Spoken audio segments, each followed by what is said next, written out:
Sivaye Nama Tiruchitrambalam. Welcome back to our discussion on Sokkanatha Venba, verse number 44. It goes this way.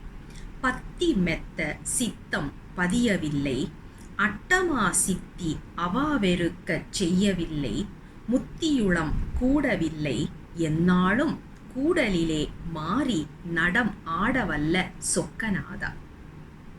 This verse talks about, again, we need to have this in our mind in a very conscious manner, because here he says he's also bringing in one of the story from Lavanya Arul.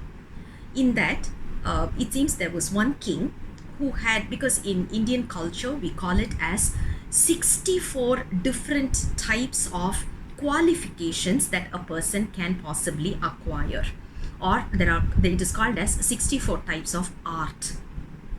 This particular king, he had 63 qualifications, but he was lacking in only one, which is basically Bharatanatyam, the dancing skills, the traditional dance. And the king felt a bit inferior because he was lacking in one of it. And in order to qualify himself to be the best king to rule the kingdom, he went and learnt dancing. And that is where he felt the pain in his calf muscle because of the dance. So he realized when he saw Lord Shiva, especially Nataraja, he felt so bad for Nataraja because he's been dancing all along with one leg lifted up. So with pure love, he went and told Lord Shiva to change or swap his legs because it would be very painful to just keep dancing with one leg up. Because of his love, Lord Shiva changed his leg and he started dancing. That's why when you go to Chidambaram and when you go to Madurai, you will see the dance position is a little bit different. That Puranam is being mentioned here to say Koodalile Mari Nadam Aadavalla Sokkanatha. In Koodal, the place called as Madurai, Koodal, in there you have shifted the legs and you are dancing Sokkanatha. And he says, to you, because you are the one who's the Almighty, you could do anything and everything. Now I have few requests to you. One is, why am I not able to stay put in the concept of bhakti? Why am I not able to stay in that? So bhakti is not there in me. Right now, what we are trying to do is we are just going to a temple for 2 hours and 3 hours because we don't want to stay in our house. There are so much of trouble in our house or in our workplace or whatever. So just as an escapism, we are going to temple. Is that called as bhakti? No. So what is real bhakti? Even if it could be a split second, think about Lord Shiva in our heart, in our mind. Just live in that present moment. That is what real bhakti is all about. And the author here says, why am I not able to stay put in that concept of bhakti? Why am I not able to focus on that?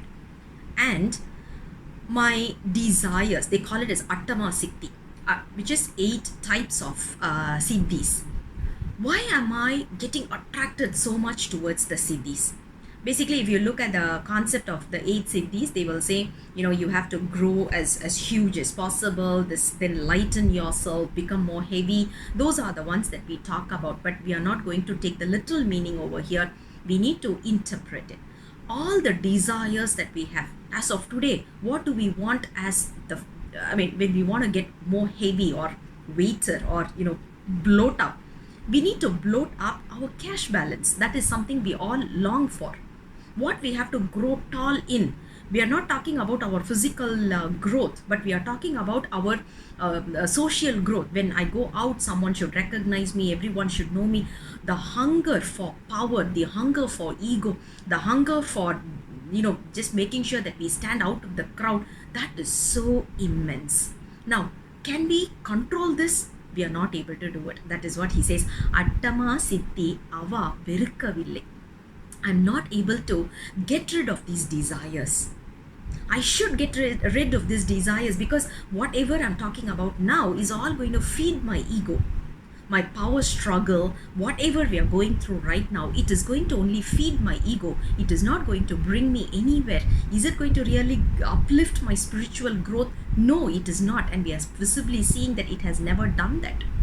Right? So the author says, can you help me in getting rid of these desires? Only when I get rid of this desire, first I need to get bhakti. Only based on bhakti, I will get rid of the desires. Only when I get rid of the desires, I can start my journey towards Lord Shiva, which is my spiritual journey.